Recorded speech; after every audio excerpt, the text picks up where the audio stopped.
Hi friends, welcome back to Sreemas kitchen. இன்றைக்கி cold காஃப்க்கான home remedies தான் நம்ம பார்க்க போகிறோம். பருவநிலை மாற்றங்களால் மழையும் வெயிலும் நமக்கு மாறி மாறி வருதுங்க. இதனால் சளி இருமல் நமக்கு வந்துட்டு இருக்குது.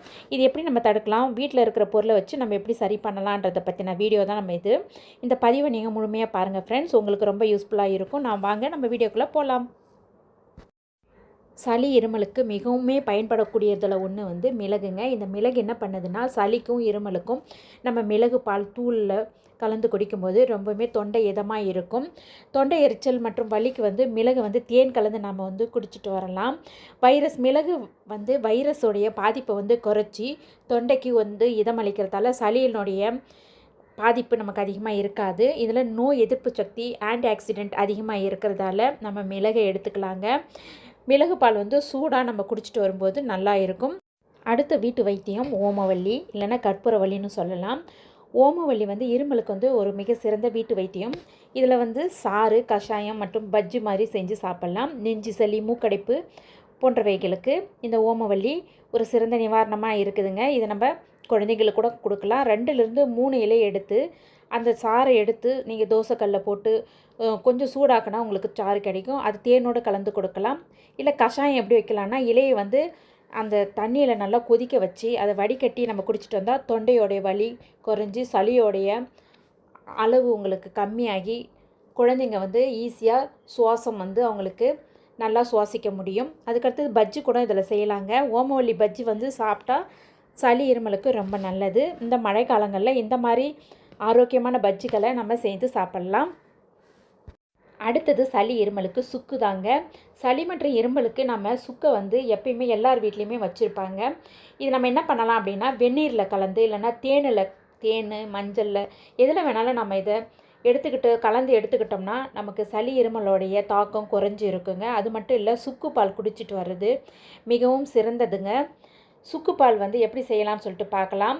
பனங்கற்கண்டு சேர்த்து நல்லா பாலை காய்ச்சி அதில் சுக்குத்தூள் போட்டு நம்ம குடிக்கும்போது தொண்டை கரகரப்பு நீங்கி சளி இருமலுக்கு இது சிறந்த நிவாரணமாக இருக்குது. சுக்கு மல்லி காப்பி இப்போ நிறையா மார்க்கெட்டில் இருக்குது. சுக்கு மல்லி, மிளகு இது 3மே இருக்குங்க.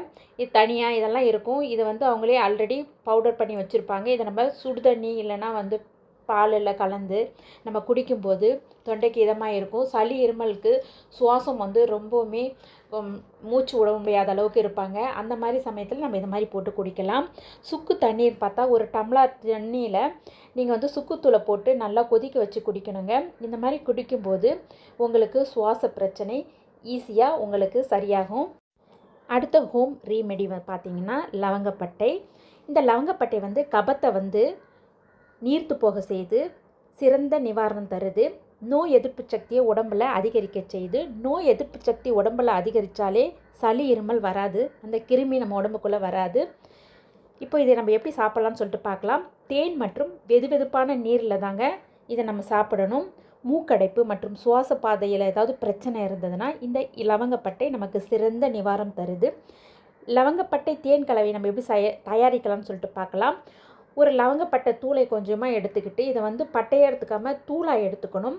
தேனுடன் கலந்து தினமும் நம்ம வெறும் வயிற்றில் சாப்பிட்டுட்டு வந்தால் சளியினுடைய தாக்கம் குறைஞ்சி இருக்கும். இதை டீ மாதிரி வச்சு சாப்பிட்லாங்க. நல்லா தண்ணியில் இந்த லவங்கப்பட்டையை போட்டு வடிகட்டி நம்ம நல்லா தேன் கலந்து குடிச்சிட்டு வரணும். வெதுவெதுப்பான சளி இருமலுக்கு மிக சிறந்த நிவாரணம். வெதுவெதுப்பான நீரில் லவங்கப்பட்டையை போட்டு நம்ம நல்லா கொதிக்க வச்சு சாதாரணமாக டீ இல்லாமல் தண்ணியிலே கொதிக்க வச்சு நம்ம குடிச்சிட்டு வரும்போதும் இதனுடைய சத்து நம்ம உடம்புல முழுமையாக கிடைக்குது. நோய் எதிர்ப்பு சக்தியை அதிகரிக்குதுங்க இந்த லவங்கப்பட்டை. அடுத்தது பார்த்திங்கன்னா அதிமதுரம் தாங்க. இது அழற்சி எதிர்ப்பு பண்புகளை கொண்டு மேல் சுவாச பாதையில் ஏற்படும் சளியை நீக்கி தொண்டையை ஈரப்பதமாக வைக்க உதவுதுங்க. அதிமதுர பொடியை தேனுடன் கலந்து சாப்பிடுவது அல்லது டீ மாதிரி குடிக்கிறது சளிக்கு உடனடி நிவாரணம் தருது.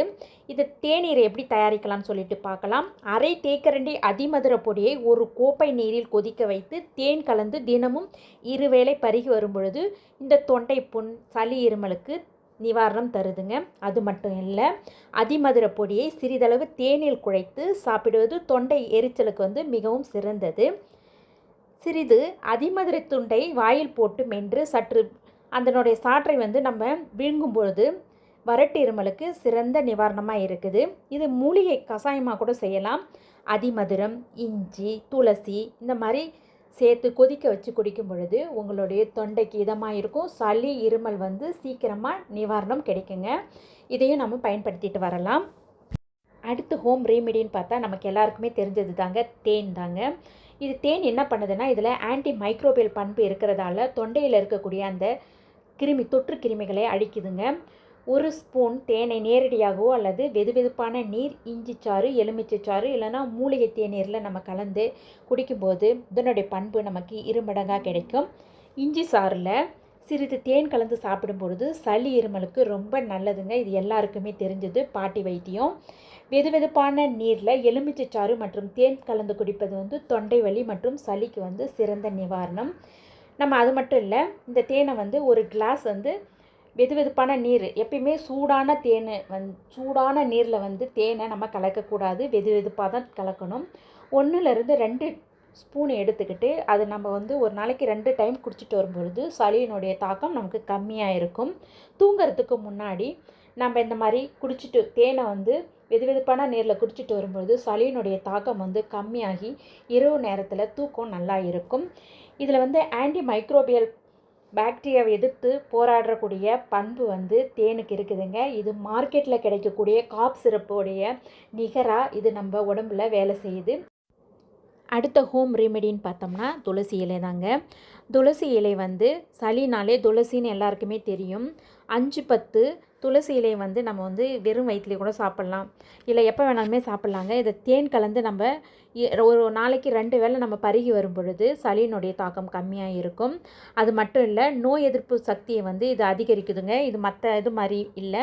துளசி இலை ஈஸியாக நம்ம வீட்டிலே கிடைக்கும், வீட்டில் இருக்கக்கூடிய தோட்டங்கள்லே கிடைக்கும். துளசி டீ கூட தயாரித்து நம்ம குடிக்கலாம். துளசி டீ எப்படி தயாரிக்கலாம்னு சொல்லிட்டு பார்க்கலாம். தண்ணீரில் நல்லா கொதிக்க வச்சு துளசி இலையை வந்து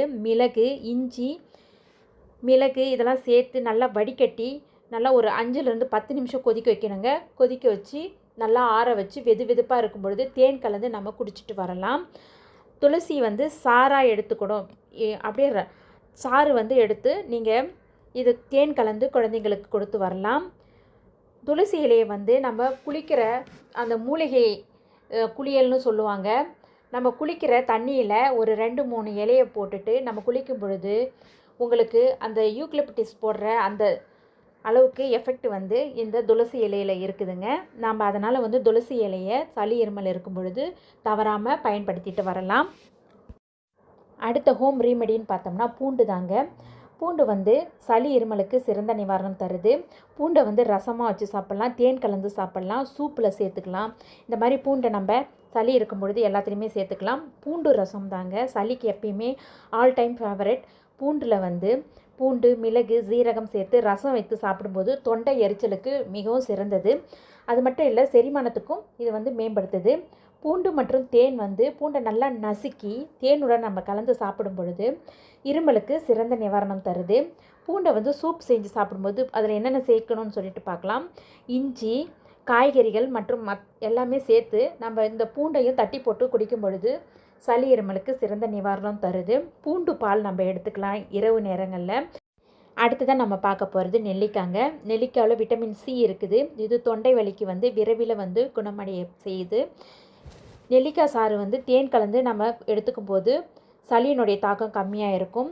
தேனில் ஊற வைத்த நெல்லிக்காவை நம்ம எடுத்துக்கலாங்க. நெல்லிக்காய் வந்து சிறு சிறு துண்டுகளாக நறுக்கி தேனில் ஊற வச்சு தினமும் வந்து நம்ம சாப்பிட்டுட்டு வரும்போது காலையில் சாப்பிடணும்.